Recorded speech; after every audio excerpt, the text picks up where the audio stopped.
A very important mantra today. Do no harm. Do no harm. Originally a mantra sort of adapted for military medics, abbreviated possibly from the medical community, but now a mantra for all protection professionals alike. Secure Mindset, the channel where we think for protection, rescue and lifestyle.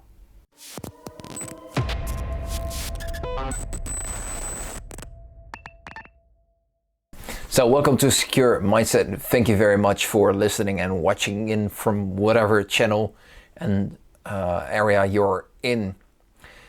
So what do you mean with that? Do no harm. Do no harm. Well, originally the mantra came from the medical community, saying that first do no harm.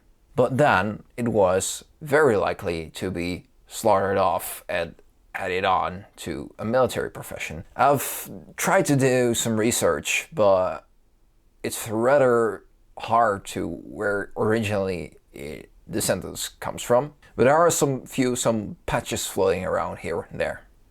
So my expectancy is that the military got this sentence and then added on to it. So let's split the sentence up. Do no harm. And especially I'll add the part from the medical community in there. First, do no harm. And why is that for a protection professional so important? And then I'll look specifically looking at the tool and the usage of violence. Because our intention at first is to try to help or de-escalate a situation to the best of our abilities. So it's firstly important to understand that we do no harm. Our intentions need to be to de-escalate the situation and then to try to stabilize the situation. But then sometimes we need a tool of violence in order to get the situation done. So therefore, the military, at least, some of the sentence says, do no harm, or otherwise, do know how to do harm when necessarily. And that's when the tool of violence becomes more pronounced, it becomes more available to us, because you as a protection professional and all of the protection professionals, even if you're medical, you need to know how to do harm and to defend yourself if necessarily.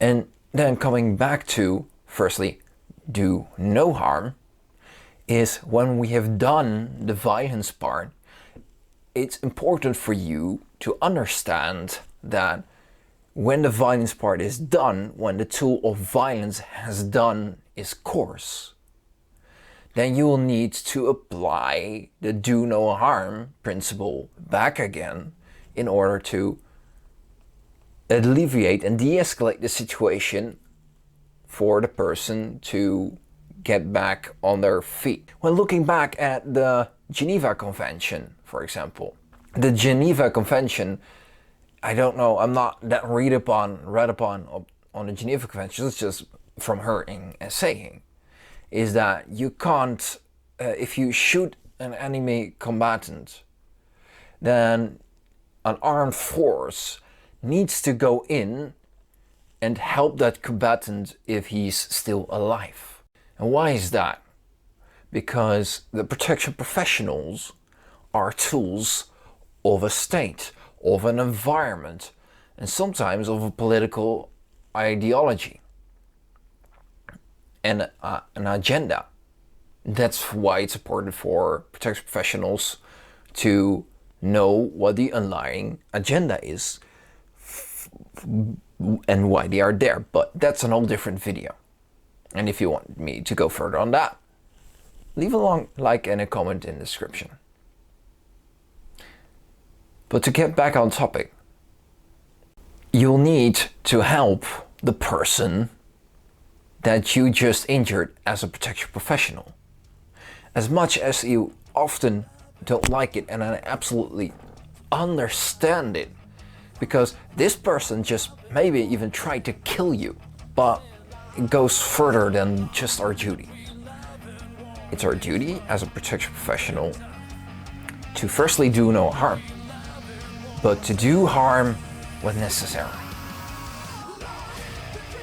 Take that piece home. Try to think about it.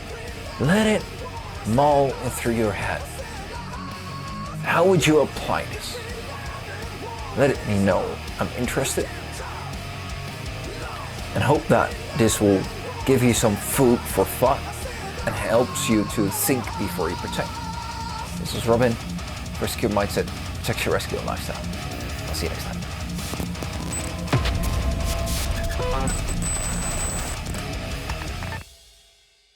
As I want to add on is that both parts of the sentence, the first part can't exist without the other. If you try to ingrain this mantra within yourself and as your profession. And I do think that it applies to all professions. Military, for example.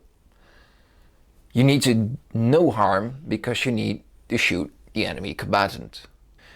And a part of doing no harm means that you will need to help your friendly force